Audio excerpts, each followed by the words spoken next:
Everybody. We're breaking in someone new. uh, Good morning, warriors. Good afternoon. I want to start off with the dollar. I'm talking about the Hindenburg Omen, which is a fairly rare signal in the S&Ps, and they're lower. It's my belief, you guys have heard me talk about that it's all one market.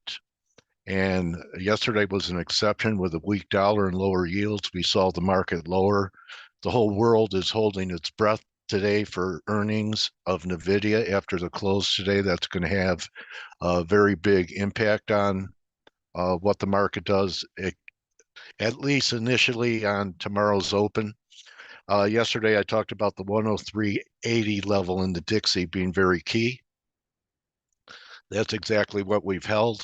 I'd go as so far as to say closes under 103.80 would be an outright sell in the dollar. That's how critical this breakout level is important. And the key word is closes under 103.80.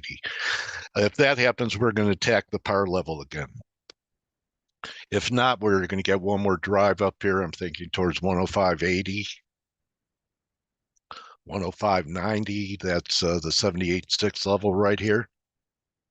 And today I took a little short position in the Aussie, looking for one more load back down towards the 64 level.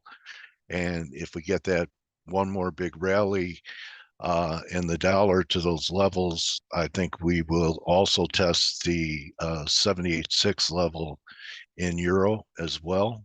And that's coming in right around the 106 level.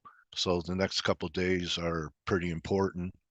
We have Fed minutes that will be released. Perhaps we get some type of indication from that on which way we're going to go.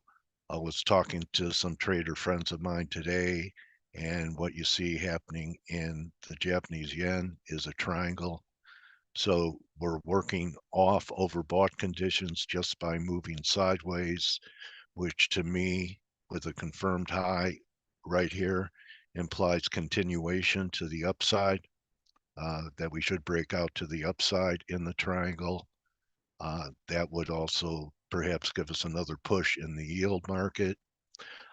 Looking at USD MEX, it's still building a right shoulder. You see it here. The 17 is holding well. I think it could be long and wrong on a close under 17 in USD MEX.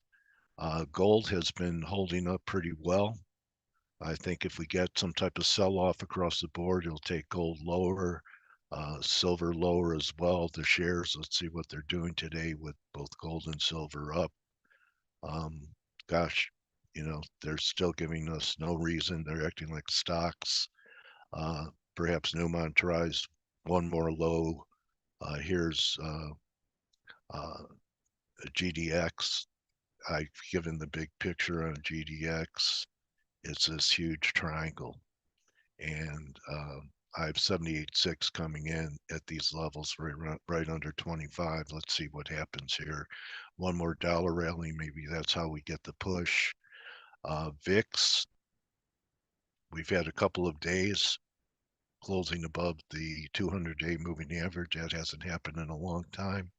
See this? You could go all the way back except for last fall when we had that break back down towards 41.10 before the huge rally. So here we are sitting above the 200-day. I'm still bearish TLT on any rally. I don't think this is the low yet. I still think we trade 90, maybe 89 in the coming days. Not sure what kind of news is going to shape that. Apple's actually showing a little relative strength today. But I want to talk about when a market gives you too many times to buy against a support level, that you have to learn how to be skeptical. So this last low 180 happened after Apple's earnings, and then the announcement of the buyback took it up for a nice rally. So as you can see here, we're not getting much of a rally. Maybe we'll correct this recent decline from the 191 level, but learn to be skeptical of a market testing a level too many times. It's like Mr. Market saying, Well, I know this happened very fast and you weren't able to react. You missed it. But I'm going to give you a chance and let you in at the same price level here, a week and a half later. Be skeptical of that. So watch out for this Hindenburg Omen. If we get a positive report on NVIDIA, I would use that market strength not in NVIDIA to add to shorts in Apple and other shares that are not making new highs. AMD is one, and really this 103.80 is the whole ball game. It's still my belief that if we get this big break in S&Ps, and I've been talking about towards 4680, extreme case 4400, that's still, you know, almost 300 handles away from here, that the dollar's going to rally with it. It'd be flight to quality rally.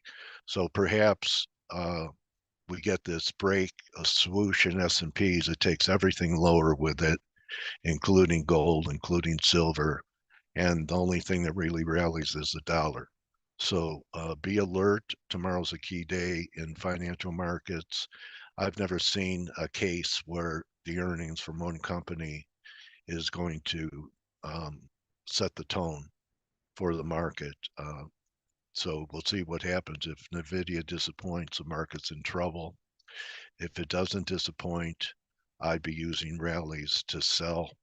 There's a gap in the S&Ps, I believe, from, may not show it here.